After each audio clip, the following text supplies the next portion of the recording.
So we're back. We're gonna be doing a reaction video again. This is the video.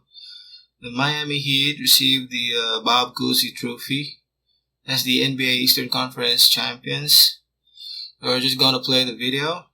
The NBA this year, leading the West the entire year, and still nobody appreciated them. Oh, sorry about that.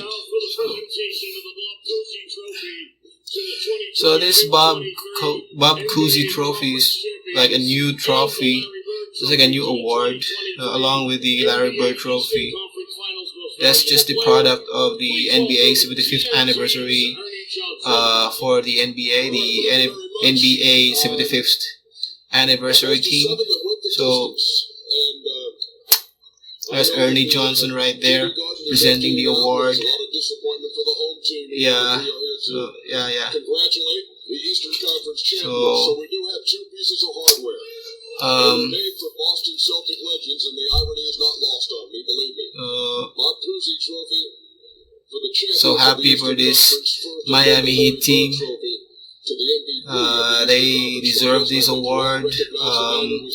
They worked hard for this one, so we didn't really expect this to go this far, or honestly, I didn't even expect for them to win this, because the momentum is already transferred to the Boston Celtics, right? So it's like, from a 3-0 deficit and then coming to a 3-3 standing. So it's hard to believe that the Miami Heat still had the guts to really to win this game. So it's like the pressure of the game, the pressure coming from the fans, the pressure, everything. So it's like they have to overcome those pressure. So yeah, Spo is really a good coach. So he's right about that.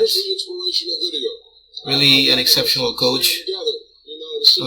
Mike Kababayan, Eric Spoelstra. That's a Filipino-American coach right there. What's the inspiration of video you showed your team? No, it wasn't about the video. It's just about an incredible group of men right here. We are the men in the arena. Really good team. Their journey is so extraordinary.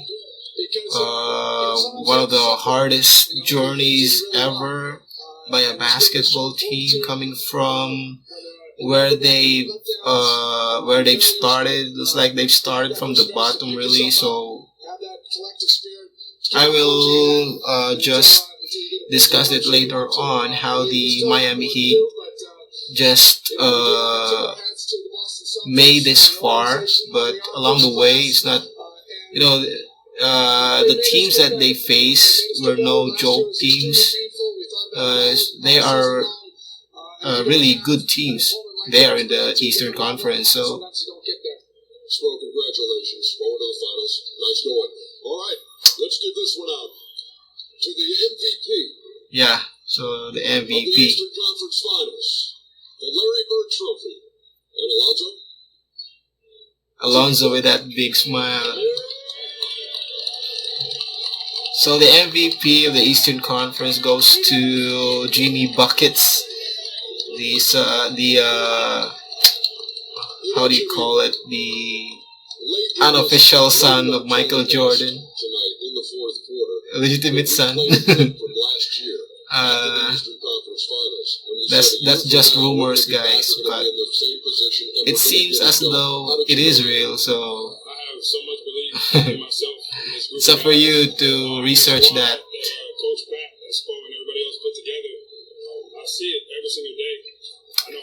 I'm rooting for this Miami Heat team. So they are really a good team. Years and years ago, Jimmy, when I had just started at TNT, which is about 30-something years. So one thing I note is that Kevin Love is right there. So it seems like Kevin Love is one of those lucky charms for this team, because the moment that Kevin Love landed on this team, He went straight to the finals again, so he is about to appear in the NBA finals again, so probably he's one of those lucky charms for the team. Kevin Love, I know how good of a player he is, so he's that guy. He's the brother to LeBron James, so he's that good. So in the squad that Coach Pat and Spo and everybody else put together, I see it every single day. I know how good of players that we have. I know how good of a team. Yeah, he's right about that. Especially Caleb Martin and Gabe Vincent, those two other guys, and Max Strus. So they're really something for this Heat team. Honestly, this Heat team is undersized. Their center is also undersized. Adebayo is a little bit undersized being a center, so I don't know how it will fare really against the Denver Nuggets, because we all know how huge of a team Denver Nuggets is. They've got how many people? Over 6'9", 6'10", and they have Jokic on the center, who's a 7-footer. So it's really tough. So, but my heart will belong to the Miami Heat. I'm rooting for this team to win it all. So rely and trust my teammates with everything. I do the same thing here with Spo. Yeah. So this Jimmy Butler guy is really a down-to-earth guy. He's really a hard-working guy. Really focused when it comes to the goal of the entire team, and willing to sacrifice for the team. Really a good team, all in all. So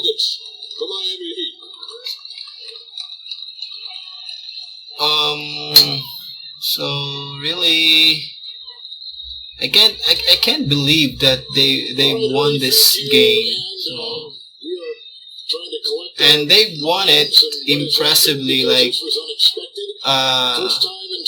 yeah.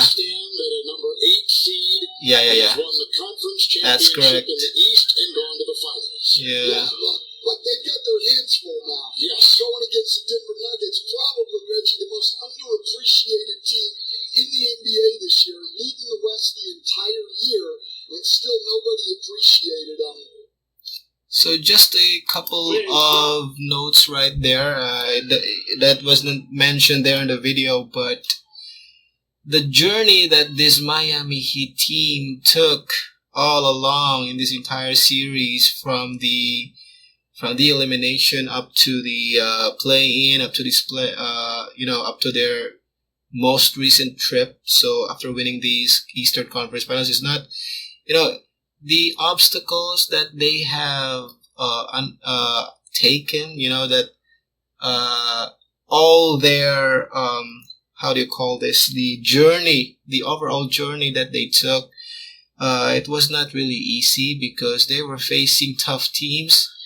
So, firstly, they were, if the Celtics, the Boston Celtics, won the game, if the Boston Celtics won the game, it would really be a very impressive feat for the Celtics.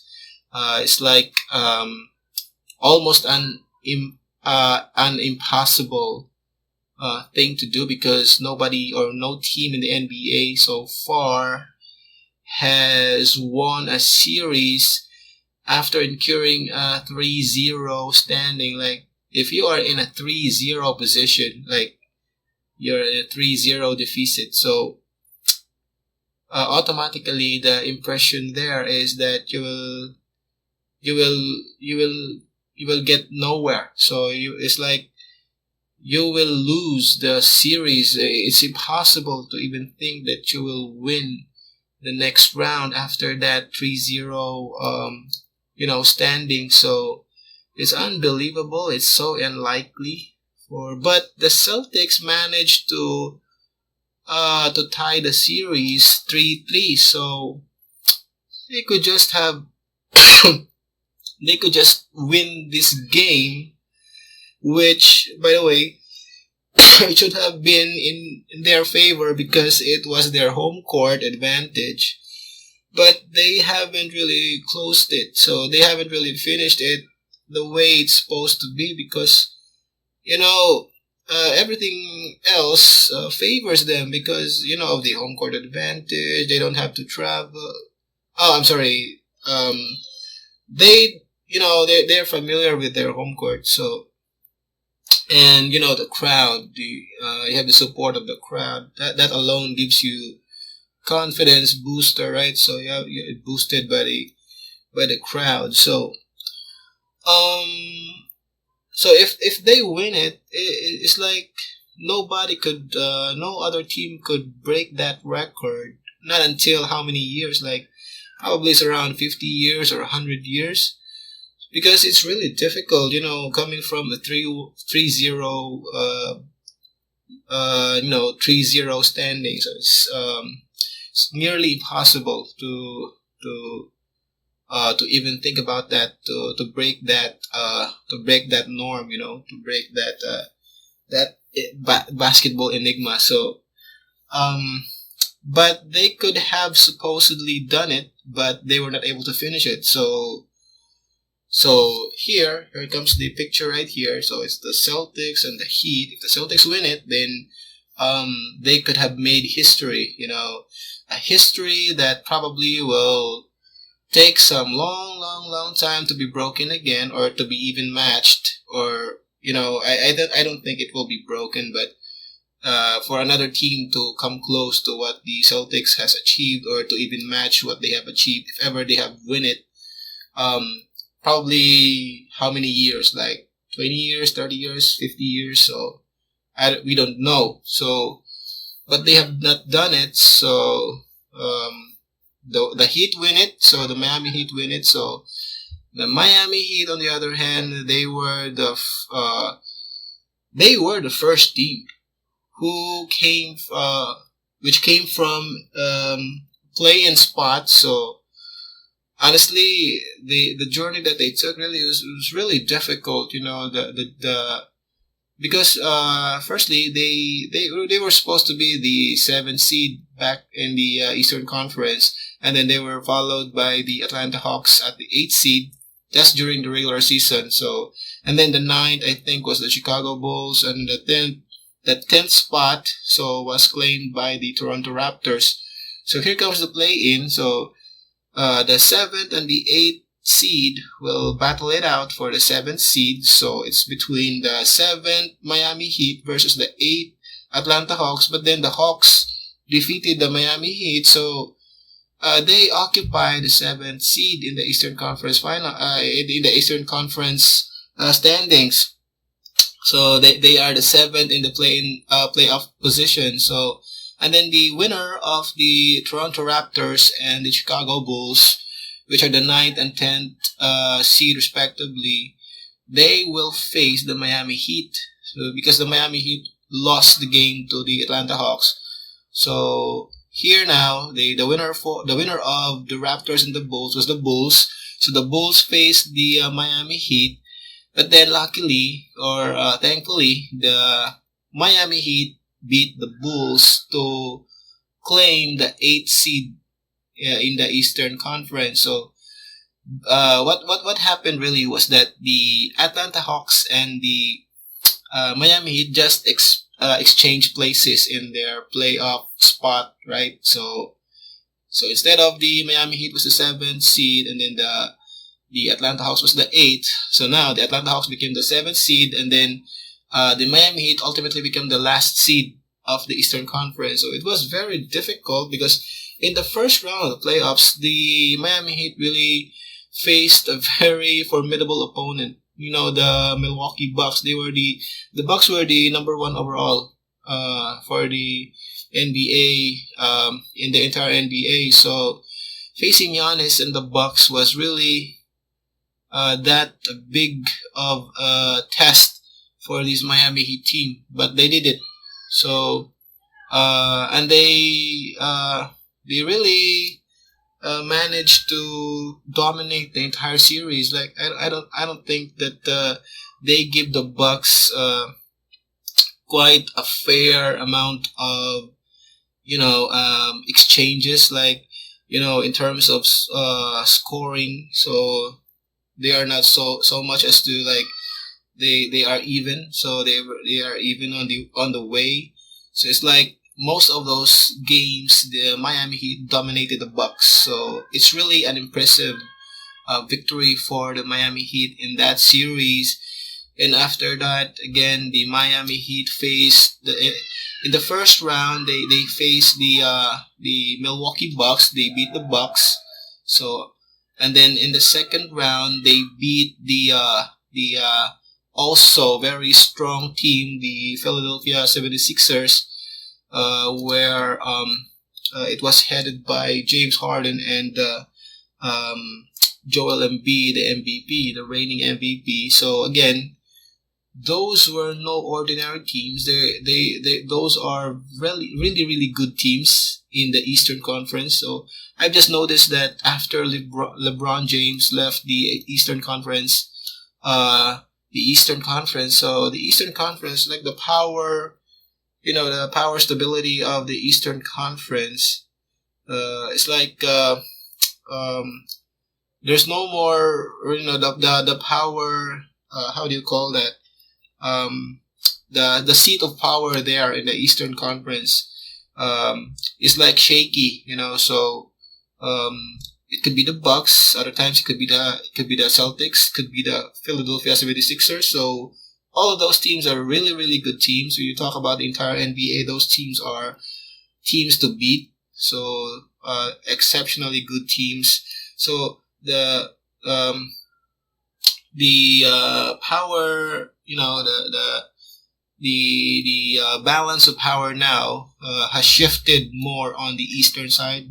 I don't think it still goes because it was for a long time dominated by the Western Conference in terms of the amount of teams, or the number of teams that are really talk about how good the teams are in the West compared to the East. But now it's a different story because the teams in the Eastern Conference are really that good because you're talking about the Milwaukee Bucks, the Boston Celtics, the 76ers. So they are really good teams, and Miami Heat just had defeated them all. So, and then for their final test, they will be facing the Boston Celtics, like they had just defeated it now. So, but we didn't expect it really to reach Game 7. So, like when the thing that comes to my mind when it comes to these series, wherein at first it was a 3-0, 3-1, 3-2, 3-3. So I think it will go back to the home court of the Boston Celtics. I don't picture it out that the Miami Heat will really win this, because it's like the momentum has already shifted to the Boston Celtics because they will be coming home, and then the fans, it's quite it's very hostile for the Miami Heat to be there. So the cheering of the crowds, the yelling of the noises there, in TD Garden. So it's really hard to imagine. Really, it doesn't cross my mind that the Miami Heat will win this, but they did it. They overcome everything, and then because of their camaraderie, their their trust, their heavy trust to each other as a team, their effort as a team, their oneness, their integrity, the way they are solidified as a team.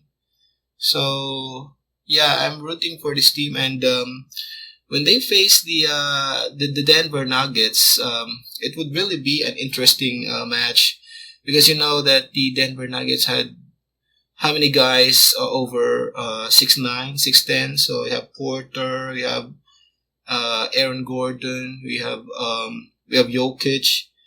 So these are really good players, but as a team also, the Denver Nuggets, they are the overwhelming favorites to win it all. But my heart says I would be rooting for this Miami Heat team. So I just hope they win it all because it's really one of a kind. It's not it's just mind boggling to me. It's just strange to me that this specific team that comes from the bottom of the playoff spot really came from a play-in position, and almost and I couldn't even imagine that they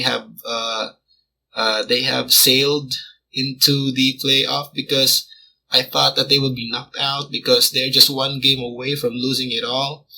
If they lost the Chicago Bulls, then there would be no Miami Heat now that we are watching. So it's even hard to think that they have managed to come this far. So the journey is just the victory is much sweeter when the journey is really, really tough. So that's how the journey of the Miami Heat team. They have overcome the toughest conditions in this entire series. So from the very bottom up to where they are now. So I'm rooting for this Miami Heat team, and hopefully I could do another set of video where I could feature this. I could do some reaction video with the NBA Finals, the Miami Heat versus the Denver Nuggets, and then try to break one by one each game, especially if the game is close, like for the last 5 minutes of the game. If the game is really close, I would like to do that. So thank you guys for watching my video, and hopefully you will subscribe to my channel. Please do. So yeah, so that's about it. Thank you very much. Bye bye.